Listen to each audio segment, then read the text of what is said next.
fear, that nauseating ache in your gut that never quite leaves you, the voice in your head, the shape in the shadows, that thing that goes bump in the night. It's been said that you're born, you're scared for a bit, and then you die.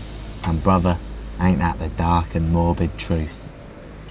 Yet in spite of ourselves, we can't quite seem to get enough of fear. We tell ghost stories, seek out unspeakable horrors in our movies, and too often we find ourselves awake at 4 a.m, trawling the recesses of the internet for pages that will shake us to our very core. Like a scab that must be picked or an itch that must be scratched, we can't help but open Pandora's nasty little box, if only as a reminder of what it is to be alive. So join me, Max Tobin, as in the name of cheap and nasty content, I confront my biggest fears. Will I get the heebie-jeebies? Will I cry for my mommy? Will I do a little wee or a little poo and make a big dirty mess? Probably not, but, you know, let's go.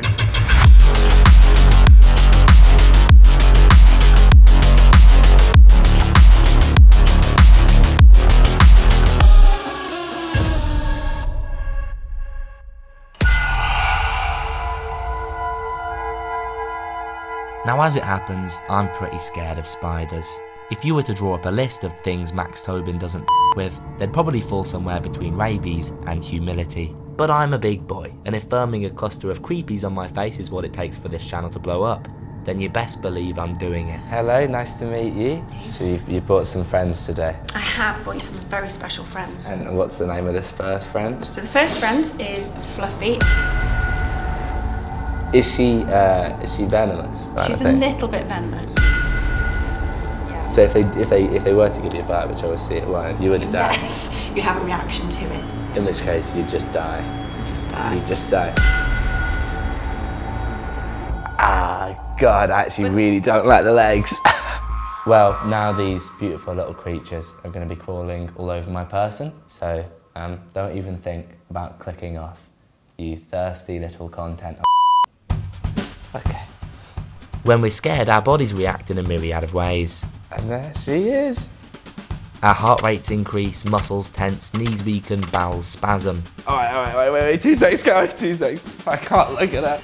This is all due to a small part of the brain called the amygdala. When it sees something it doesn't like, such as, I don't know, a big f***ing spider, it jumps into action, releasing adrenaline and a hormone called AHTC into our bloodstream. Now, whilst the amygdala is doing everything it can to make you shit yourself, a counter-response is triggered in the frontal cortex of your brain, responsible for reasoning. This helps you assess the situation more rationally. It's what allows us to sit through horror films, ride roller coasters and, in this instance, remain completely chill as a bird-eating tarantula sits atop my face. What's this one like compared to Fluffy? This one's fast, or could be fast. No, that's so not fine, Carrie, that's... She's having a weird day, and that's fine, because we both are. There we go. And it's not so bad when she's just on you. As far as innate fears go, you're only really born with two, a fear of heights and a fear of loud noises. However, there's evidence to suggest that we're also predisposed to fear snakes and spiders more than other stimuli, which is likely an evolutionary hangover from the days of hunter-gathering. Which means that whilst my squirming might look like the actions of a pathetic man-child, it actually belies a profound sensitivity to the plight of my ancestors. Oh my f***, alright, get off, please! Well, that was horrible.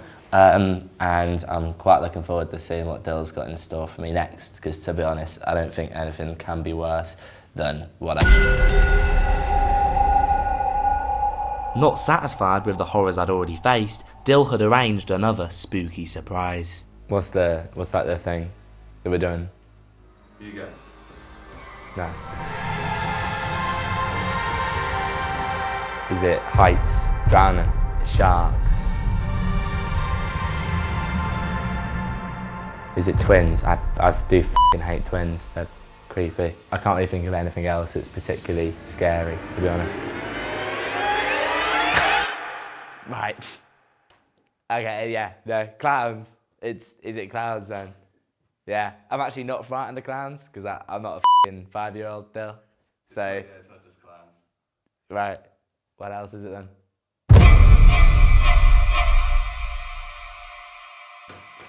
right?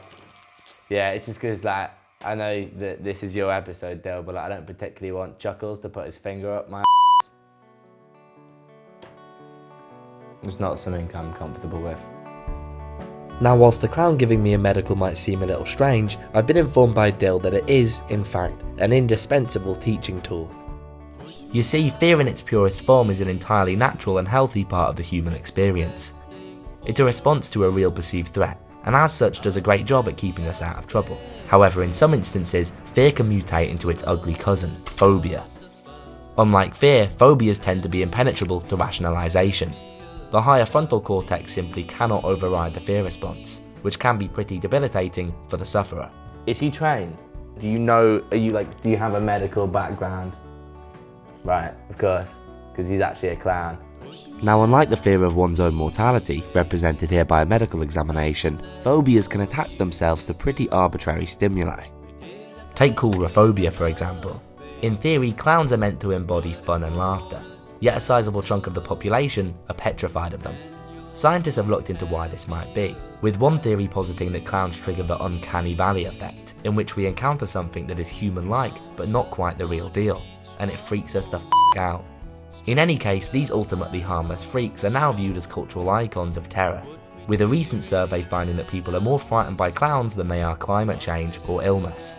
So there you have it. Whilst a medical exam might be innately and logically scary, it pales in significance to the phobic horror induced by Chuckles over here.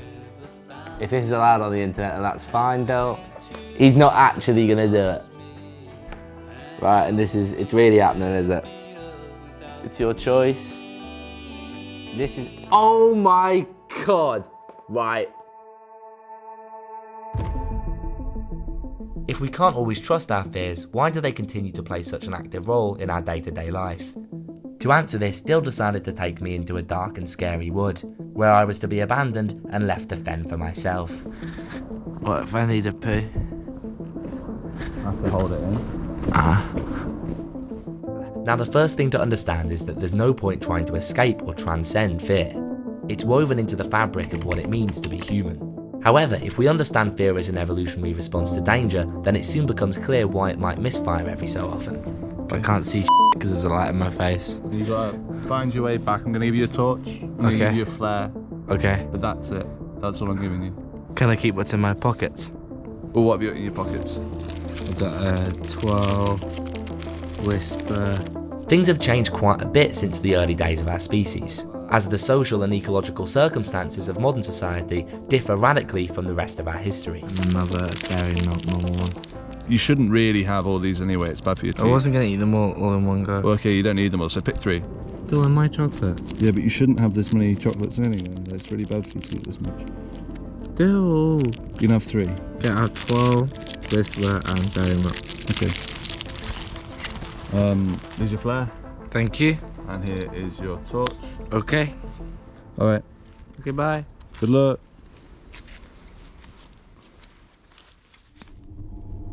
Yeah, 399 for 100.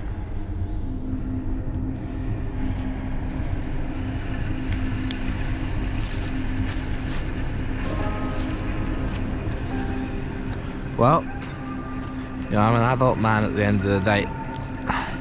I'm here, I got my jockey, and I'm heading through the forest. Life for early man was tough. Harsh conditions, scarce food, and vicious predators round every corner. I'm gonna start with the whisper.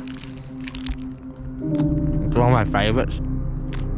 If you wanted to survive, you had to keep your wits about you. And so both fear, response to immediate threat, and anxiety, response to potential threat, helped our ancestors stay alert, with only the most vigilant making it through the night. It's a bit spooky, but I wouldn't say I'm like really scared. The thing is, these days most people don't have to worry too much about venomous snakes or large mammal attacks. But just because the threats have diminished, this doesn't mean our fear responses have. I can hear something moving, which I think might maybe be Del. Del? Okay, well, I guess it's getting a bit spooky.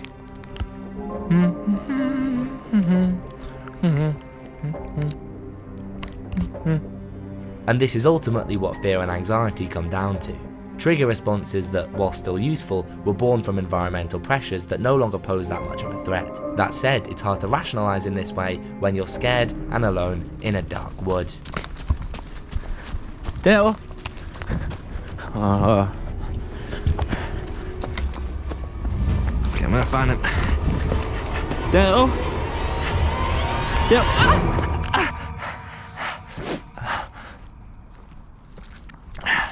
I'm okay. I think I'm out of chalky. So what have we learned? Well, that fear is a constant. A phenomenon inextricably woven into the fabric of our species, that bends to the will of evolution more than it does modern life. On the surface, this may seem okay. After all, in many ways, life is much easier now. Many of us are privileged enough to have shelter, adequate food, and generalised protection from harm. We are, according to Professor Steven Pinker, living in the most peaceful and secure time in human history, which begs the question, why are we still so scared? Well, in my case, it probably has something to do with the fact that Dill has driven me to a beach, bound my hands together in gaffer tape, and started to dig a very big hole. So I'm here in Weston-super-Mare, one of the UK's bleaker seaside resorts. The sun's set, a real chill setting. Not too long ago I watched an old man kick a seagull in the face over some chips, and now Dill's gonna bury me alive. Dill, you gonna bury me alive? Huh? You gonna bury me alive? Yeah. Yeah, he's gonna bury me alive. There's actually a specific term for the fear of being buried alive: taphophobia. Throughout history, it's cropped up as a pretty major concern, and not without good reason. Prior to the advent of modern post-mortem, premature burials weren't uncommon. Now these days the chances of this happening are slim to nil, not that that stops people worrying about it. You'd think that at least in death we'd be free from our fear, but oh no, not for humans. You see, anxiety is hardwired to be ever present in our system. And this is getting worse because as a society, we've shifted from immediate danger to speculative threat. We've swapped tigers and snakes for economic crashes, terrorism and climate change. We're scared but we can't run and hide, can't stay and fight, can't do much but think and scream and pray. Bombs drop, stocks plummet, walls fall. We have a drink and take a pill and watch the funny man on the screen. But it's like there's a rock in your gut and it's growing. Houseplants, mindfulness and meditation, like a plaster on a sore that's only spreading. So sit back, don't relax and just get through the ride. After all, nobody gets out alive.